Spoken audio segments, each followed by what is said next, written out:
ज्ञान को अनुभव नहीं बनाओ अधूरा रह जाता है, और साधनाएं अनुभव के द्वारा ज्ञान की सत्यता हमारी गहराइयों में स्थापित कर देती है।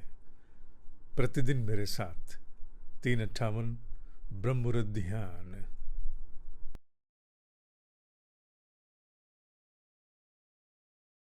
कि हम इस समय दुष्प्रभावित तो हैं, पर किसी प्रकार अपने भीतर समत्व को स्थापित रखें, समभाव को स्थापित रखें। ऐसे में इस प्रकार की युक्तियां, जैसे मैंने कहा कि मनस्थिति की टोह लेना, और ऐसे में कहना नेति नेति, नॉट दिस नॉट दिस, ये तो मैं नहीं हूं, ये मैं नहीं हूं। इसका अर्थ ये नहीं है कि जो कष्ट आया है वो इस श्लोक से कम हो जाएगा, इस श्लोक से चला जाएगा। नहीं, कष्ट इस श्लोक से नहीं जाने वाला। कष्ट तो जब जाएगा तो निश्चित है किसी की सहायता प्राप्त होगी। हम आकाश को प्रार्थना भी कर सकते हैं कि हे आकाश, तुम सुन सकते हो तो कोई सहयोग भेजो जिससे कि हम आगे की ओर चल सकें। वो सारी बात समझ में आती, पर स्वयं को प्रताड़ित करके अपनी मनस्थिति को विकृत कर देना और उसको फिर किसी और पे डाल देना, उसका मुंह देख के घर से निकले थे हम। और वो जब भी कभी मैंने देखा, मेरे साथ ये होता है, जिस दिन मैं ऐसे निकलूं और वो मेरे सामने आ जाए तो तुमने पीछे से आवाज़ दे दी थी और ऐसा हो जाए, उस दिन मेरे साथ ऐसा होना पक्का है, पक्का मेरे साथ होना है। मुझे निकलते समय भी ऐसा था कि आज कुछ गड़बड़ हो गई रहेगी, क्यों, बस पता था कि तुमने ऐसा कर दिया था। तो फिर वो विकृत धारणाओं में व्यक्ति जाके क्या करता है कि एक स्थान पर गड़बड़ हुई, वो संभली कि नहीं संभली, 10 स्थानों के लिए गड़बड़ को तैयार करके बैठ जाता है। तो इस प्रकार के एक स्थिति मैंने बताई। जीवन में ऐसी अनगिनत स्थितियां उपजती ही रहती हैं, आती ही रहती हैं। कौन ऐसा जीव है जिसके जीवन में इस प्रकार के घटनाक्रम नहीं होंगे? स्वाभाविक है, होते हैं, क्यों नहीं होते हैं, सब कुछ होता है।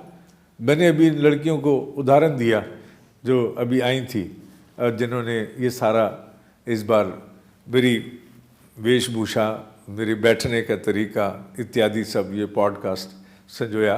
उदाहरण मैंने साझा कुछ बच्चों से किया, पर सबके साथ भी कर देता हूँ कि इसका उदाहरण दे रहा हूँ केवल, कि उन्होंने इतनी सुसज्जा कर दी कि इस प्रकार से मैचिंग, ये कपड़ा वो कपड़ा, जबकि कभी हमने ऐसा विचार आज तक जीवन में नहीं हो पाया। तो उन्होंने कहा भी, ये जब रिकॉर्डिंग होती है तो फिर कल को ब्रॉडकास्ट होता है, ये बातों का महत्व है। दुनिया पहले तो देखती है कि कैमरे में क्या दिख रहा है, बाद में भाव पे जाएगी, मर्म पे जाएगी, तो आप इस पे ध्यान दो। तो जब सारी तैयारी हो चुकी थी, कर रहे थे, गंभीर थे इसके विषय में, तो अगले दिन सुबह ब्रश करके मैं आया तो मैंने आते ही माँ को मैंने कहा कि देखो अब तुम्हारे लिए एक नई सूचना है, जानकारी। और मैंने बहुत हंसते हुए कहा, तो उन्हें क्या है?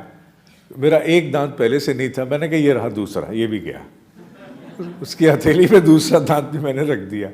तो ब्रश करते हुए एक दांत और चला गया, आगे का ही गया था, पहले भी आगे का नहीं था, दूसरा भी, तो एकदम से अब क्या होगा।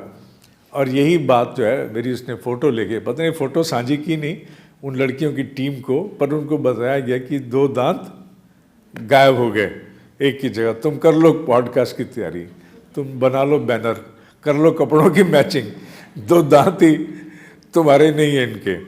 तो वो एक बार तो स्थिति सारी हाथ पैर पड़ गए, क्या हुआ।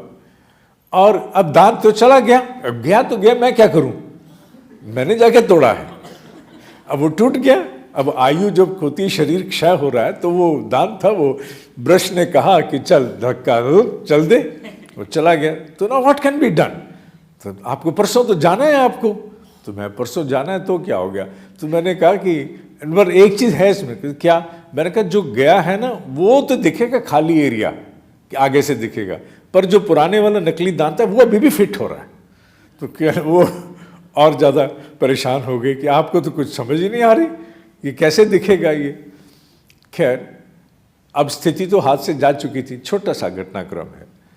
डेंटिस्ट को हमने अप्रोच किया, उसने भी अपने 100 हा हू जो करते हैं वो उसने किए होंगे, ऐसा मैं सोचता हूँ, क्योंकि जिन्होंने अप्रोच किया, मैंने तो नहीं डायरेक्टली किया, जिन्होंने किया मेरे आधार से उनको हुआ होगा हाँ हूँ।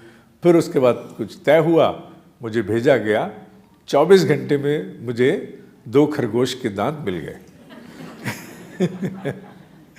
तो अभी आपको नहीं पता लग रहा, क्योंकि वो जब दांत लगाते हैं तो जिस रंग के आपके दांत होते हैं वो रंग मैच करा देते हैं। तो अगर मैले दांत है तो वो मैलापन भी होता है उनमें, तो इसलिए आप पता नहीं कर सकते। पर स्थिति ऐसी अवश्य थी कि जिसमें हम चाहते तो रुग्ण होते, चाहते तो रोते। अब ये ठीक है कि ये है तो बड़ा प्रश्न कि तैयारी इतनी रिकॉर्डिंग की वो लोग कर रहे हैं, इतने गंभीर हो चुके हैं, इत्यादि इत्यादि। हमारे अनुपात में गंभीरता ही है, क्योंकि हमने कभी सोचा ही नहीं क्या पहन के कौन बैठा है, किस प्रकार हो रहा है, कहाँ विचार किया आज तक बेटा, नहीं सोचा हमने। तो जब एक चीज विषय पर विशेष रूप से आए और उसके गड़बड़ होगी, अब दांत का क्या निदान हो सकता है, दांत का तो निदान कोई नहीं है ना तुम्हारे पास, तो फिर उसे सामान्य रूप से ही लेना था। मान लो अगर दांत नहीं भी बन पाता तो भी मैं तो कुछ नहीं कर सकता था, तो भी क्या होता, तो भी ये सारी रिकॉर्डिंग बिना दांत के ही स्वीकार करनी पड़ती। भारती, बिना दांत के स्वीकार करनी पड़ती। नहीं, क्या कर सकते थे तुम, कुछ नहीं कर सकते थे। भाई यही कर सकते थे कि बाकी सारी रिकॉर्डिंग में सारा बैकड्रॉप भी चला जाता, कपड़ों की मैचिंग भी चली जाती, तेरे आगे के फूल भी चले जाते, मेरे आगे ऊपर रखी शॉल भी चली जाती, एक ही चीज दिखती, दांत। कंटेंट भी चला जाता, बस एक ही जगह दृष्टि रह जाती, दांत, कि दांत नहीं है, दांत नहीं लग पाया। तो भी क्या होता, तो भी बेटा जो कुछ होना था। अब ये तो नहीं कह सकते कि साहब क्योंकि मेरा दांत नहीं है एक, इसलिए इस बार का अनुभूति प्रवास नहीं हो सकता। आपकी टिकट्स जो हैं, क्या करें, दांत नहीं है। दांत नहीं है, क्यों पढ़ाया जा सकता है, पर उसमें से आगे से हवा निकल रही है, इसलिए कुछ अक्षरों के हो सकता है उच्चारण में विकार आ जाए। दांत नहीं है इसलिए कैमरे में भी नहीं आएगा। तो बेटा नहीं, कुछ नहीं ऐसा होता, तो भी ये कक्षाएं यथावत इसी प्रकार ही चलती। बहुत कुछ बाहर का है जो हमारे नियंत्रण में नहीं है, ये हमें स्वीकार करना होगा। बहुत कुछ है जो हम बदल सकते हैं, बहुत कुछ बदल सकते हैं, इसमें कोई संदेह नहीं है।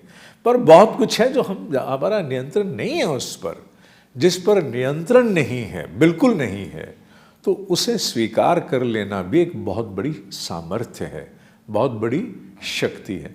उसके कारण अपनी मनस्थिति को विकृत कर लेना, उसके कारण अपने भीतर ऐसे ही ईर्ष्या द्वेष में चले जाना, यह अपने लिए कर्म बंधन बांधना है। क्या अन्य किसी की प्रगति को देखकर बहुत बार ईर्ष्या नहीं होती है? क्या अन्य किसी का उत्कर्ष देख के बहुत बार ईर्ष्या नहीं होती है? वो भले ही उसकी प्रगति किसी कारण से हुई हो, पर हमारा उसमें प्रत्यक्ष योगदान है कि नहीं है, पर वो हमारे लिए विघ्न का कारण क्यों बने? हम क्यों विघ्न संतोषी होने में ही संतोष लें? हम क्यों ना अपने भीतर के समत्व पर ही स्थिर रहें? अनेकों मनुष्य के जीवन के कष्ट अचिंत चिंतनम से बचकर हो सकते हैं। जो नहीं सोचना चाहिए वो नहीं सोचें। मनुष्य अपने आप को रोक नहीं पाता, जो नहीं सोचना चाहिए उसे सोचता ही चला जाता है, और उसमें इस प्रकार की साधना, इस प्रकार के उपनिषदों की धारणा, इस प्रकार के छोटे छोटे अभ्यास बहुत बड़ी सहायता करते हैं। और ये केवल वो प्रशिक्षण नहीं जो मनस्थिति को विकृत अवस्थाओं से बाहर लाएंगे, अपितु ये भी है कि एक भरोसा होता है कि हमारे पास वो अधिकार है कि हम जैसा चाहेंगे वैसा भविष्य अपना बना पाएंगे। केवल इस जीवन के लिए ही प्रयास करते हुए नहीं, अपितु आने वाले जितने भी जन्म हमारे कोई शेष होंगे। जैसा मैं बार बार कहता हूँ, मेरे तो बहुत जन्म लिखे हैं अभी, तुम्हारी तुम जानो। मेरे को तो पता है कि मुझे तो बहुत बार आना है, तो फिर मेरे लिए तो इस श्लोक का महत्व बहुत अधिक है, क्योंकि मुझे मालूम है मुझे बार बार आना है, तो मैं फिर गंभीर हो जाऊं। I should be more thoughtful. मैं तो माँ से बड़ा व्यंग करता हूँ, वो भी मुझे बहुत व्यंग करती है। अच्छा छोड़ो बात को, क्यों अगले जन्म फिर मत्थे लगना है, अगले जन्म फिर मत्थे लगेंगे एक दूसरे के, तो क्या जरूरत है बिगाड़ने की? चल ठीक है, छोड़ो छोड़ो छोड़ो छोड़ो छोड़ो। मैंने बात खत्म कर दी। क्यों बात खत्म कर दी? अरे इसलिए नहीं खत्म की कि मेरे को आपकी बात पसंद आई है, इसलिए खत्म की क्योंकि फिर छोड़ो छोड़ो बात। बेटा कई बार बड़े हंसते खेलते कुछ सूत्र जीवन में गंभीरता से लाए जाते हैं। मैंने अपने जीवन का अनुभव प्राप्त किया है।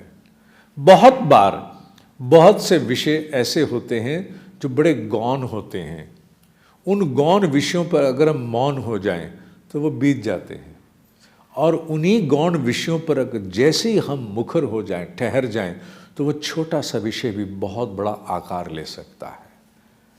Choice is ours arjuna.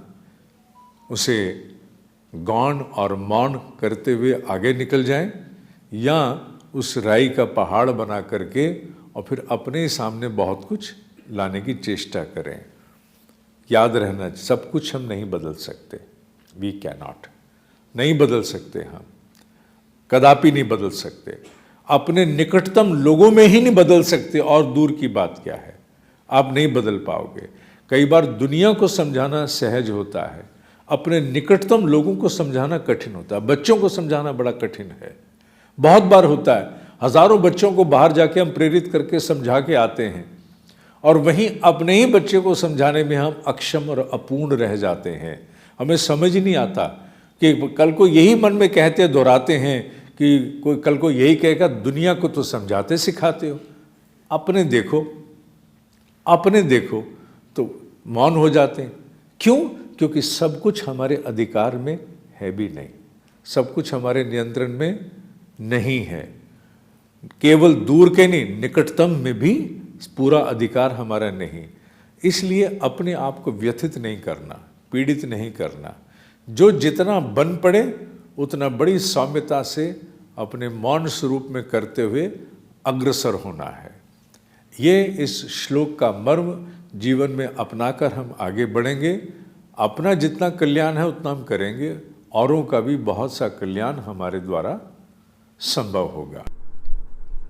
प्रतिदिन मेरे साथ 3:58 ब्रह्म मुहूर्त ध्यान की रिकॉर्डिंग उसके उपरांत भी लाइव छोड़ दी जाती है। तुम अपना अनुशासन बनाओ और जुड़ो।